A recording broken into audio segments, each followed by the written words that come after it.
Doesn't it seem like when it comes to nutrition, there are more opinions than facts to go around?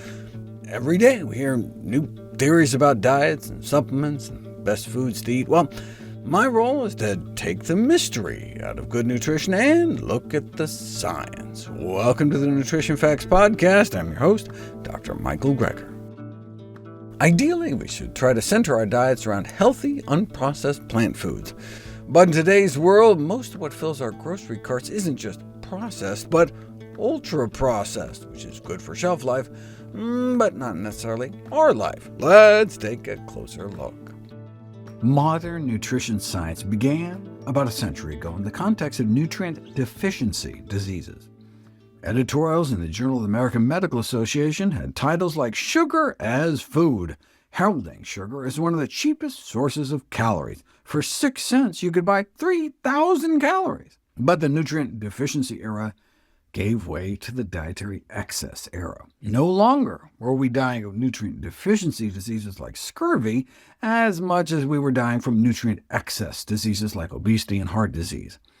So nutrition scientists became more about avoiding too many calories, too much sugar, too much sodium, while still focused on nutrients. This allowed food companies to get away with whipping out fiber-fortified Fruit Loops. But food, not nutrients, is the fundamental unit of nutrition. And to its credit, the field of nutrition started moving towards a more holistic view. First-generation dietary guidelines emphasized individual nutrients, then moved to second-generation food-based dietary guidelines, which largely converged on encouraging diets rich in vegetables, fruits, legumes, beans, split peas, chickpeas, and lentils, whole grains, and nuts. But an area of emerging importance is the degree of food processing. National nutrition guidelines first told us to cut down on saturated fat, alcohol, cholesterol, salt, and sugar. Then they started actually naming names, suggesting citizens might want to cut down on cake, for example. So from nutrients to foods, and more recently, countries recommending limiting processed foods. This was the bombshell that really started the momentum, a commentary in the journal Public Health Nutrition in 2009 by Carlos Monteiro, a nutrition professor at the University of São Paulo. Maybe the issue with nutrition and health is not so much the food nor the nutrients, as much as the level of processing. For example, food-based dietary guidelines might tell us to eat more vegetable soup. Great! But there's vegetable soup, then there's vegetable soup. I mean, we're talking about cleaning out your fridge vegetable soup, health-haloed organic quinoa and kale soup with a heart-stopping 1,200 milligrams of sodium per can. How about a vegetable soup that has more salt than it has vegetables, or a vegetable-flavored soup that contains more artificial flavors and MSG than it has vegetables? Just like there's breakfast cereal, and then there's breakfast cereal. Professor Monteiro and colleagues proposed the NOVA food classification system. NOVA is not an acronym. It means new in Portuguese, as in a new way to classify foods based on the level of processing. NOVA classifies all foods and food products into 4 groups. Group 1 foods are unprocessed or minimally processed, like fresh, dried, frozen, or cooked plants or animal parts, with nothing bad added, like salt or sugar. Group 2 foods are the salt, sugar, and fats used in cooking, and Group 3 includes traditionally processed foods, like when you add Group 2 ingredients to Group 1 foods.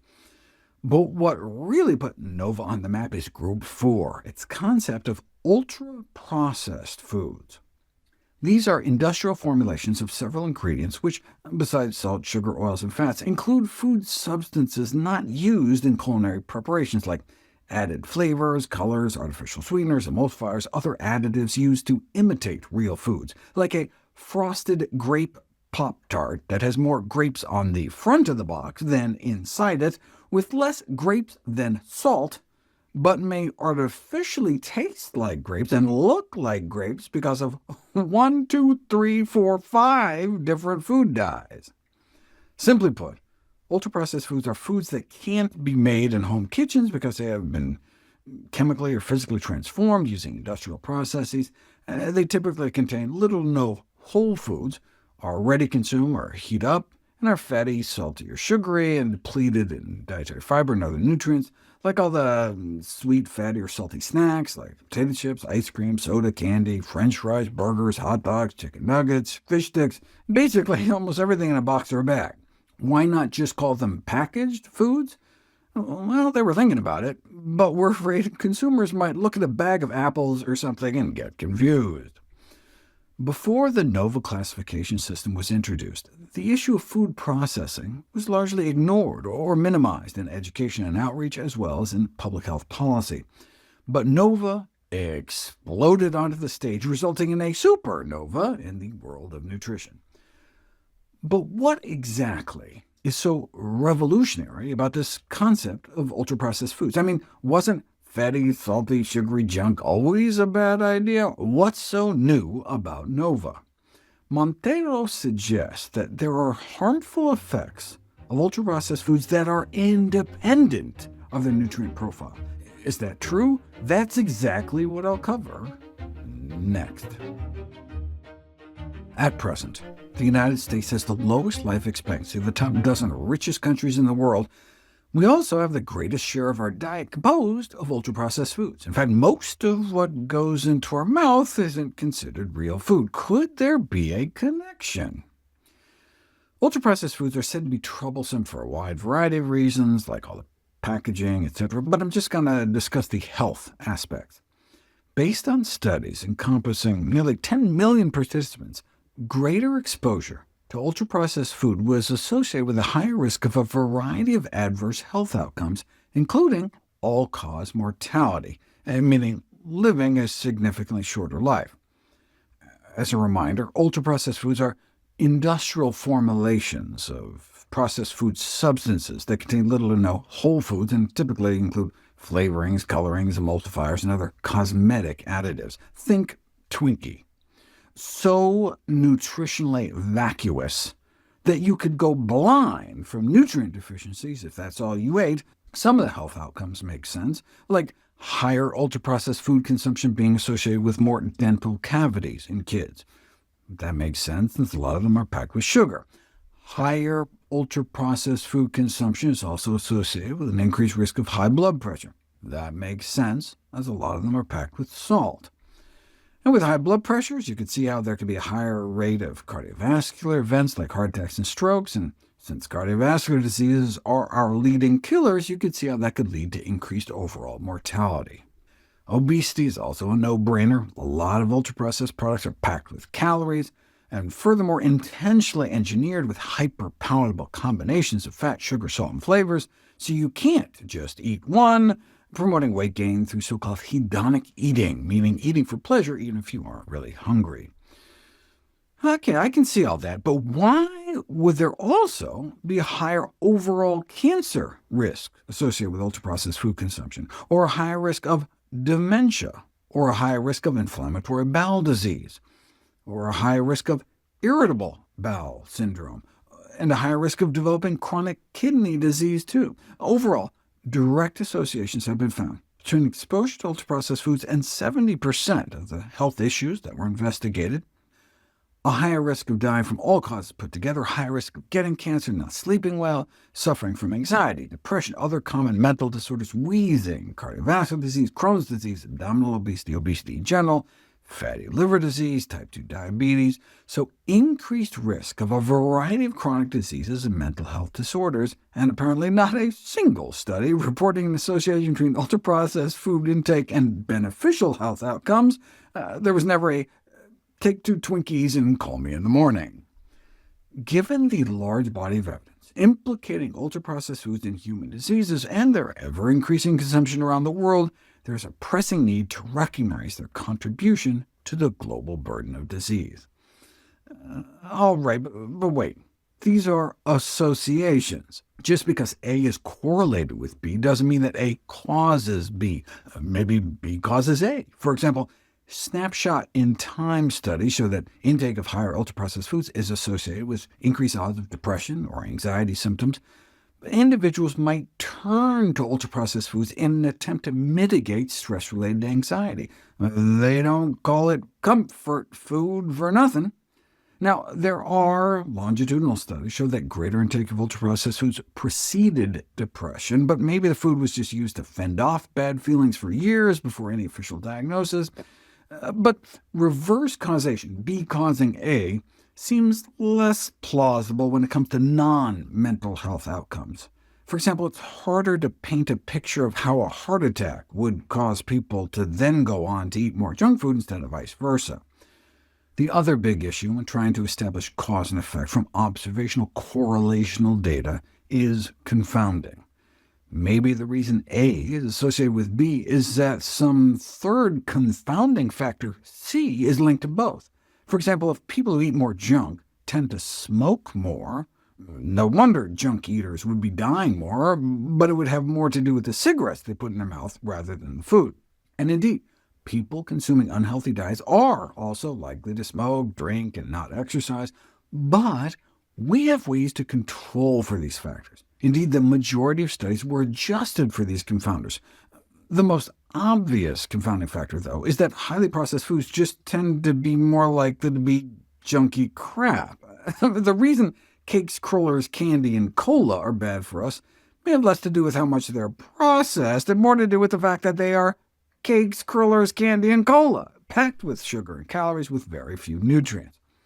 Diets high in ultra-processed foods are diets high in added sugar, saturated fat, sodium, calories, displacing more nutritious foods, such as fruits and vegetables, legumes, nuts, and seeds. So maybe ultra-processed foods are just markers of poor diet quality. And indeed, the more ultra-processed foods people eat, the more refined carbs they're eating, the more sugar, saturated fat, sodium, energy, cholesterol, and the less fiber in their diets. So where's the mystery? People who eat more bad foods get more diseases. We already knew that. What does processing per se have to do with it? Because ultra-processed category foods are more likely to be crappy foods, we could use it as kind of a heuristic that they probably won't be good for us. For example, if you made up some rule that you're going to avoid breakfast cereals with cartoon characters on them, you'd probably end up healthier. But not because the graven image of Tony the Tiger magically hastens you to the grave, but rather because they're proxies for high sugar content. But for the developers of the ultra-processed concept, ultra-processed was no proxy. They claim that the harmful effects of ultra-processed foods are not fully captured by their nutrient profile, and even go as far to say we should avoid ultra-processed foods irrespective of their nutrient profiles. Whether ultra-processed diets are detrimental to health simply because they are of poor nutritional quality, or whether the nature and extent of processing itself has health consequences, has been this ongoing debate. How might we settle it? Well, if it were the case that the association between ultra-processed foods and poor health was solely because of the excess saturated fat, sugar, or salt, or just from a less healthful dietary pattern in general, then if we were to adjust for dietary quality, the association between ultra-processed foods and disease should disappear. Right? In other words, if it was all about the nutrients, then people eating crappy diets high in saturated fat, salt, and sugar should have high disease rates regardless of whether they eat more ultra-processed foods or less of them, and people who eat really healthy diets should have low rates of disease regardless of how many ultra-processed foods they consume. But that's not the case. The majority of the associations between ultra-processed foods and obesity and health problems remain significant and unchanged in magnitude after adjustment for diet quality or pattern, meaning even if you balance out dietary quality, those eating more ultra-processed tend to do worse. This suggests that at least some of the adverse consequences of ultra-processed foods are independent of dietary quality, so it's not as though the ultra-processed food companies can just reformulate their products to be lower in salt or sugar and be done with it. There appears to be something about this class of foods beyond the standard nutrient profile that contributes to their deleterious effects, and that's just what I'll be discussing in this extended series on ultra-processed foods. Visit NutritionFacts.org/audio to see all the podcast episodes with descriptions that include links to the associated videos. Sources cited and other details are available on each video's page. Information about my books, How Not to Die, How Not to Diet, and How Not to Age, is at NutritionFacts.org/books. All proceeds of which I get are donated directly to charity. And I've got a new book in the publication pipeline, the manuscript for How Not to Hurt, on diet and lifestyle approaches to pain management. It's been handed in and will be published December 15th. I'm going to be doing a series of webinars to feature some of the new research I discovered. Sign up for our free newsletter at NutritionFacts.org/subscribe to stay updated on when those will be. NutritionFacts.org is a science-based nonprofit, and everything on the website is free. There are no ads, no corporate sponsorships, no kickbacks. We're strictly non-commercial, not selling anything, just put up as a public service, as a labor of love, as a tribute to my grandmother, whose own life was saved with evidence-based nutrition. We just have like a Wikipedia-type nonprofit model where everything's free, and we just hope maybe 1 in 1,000 people will find it so valuable that they'll kick in a few bucks so we can continue to churn out new content to help you and your family be healthier.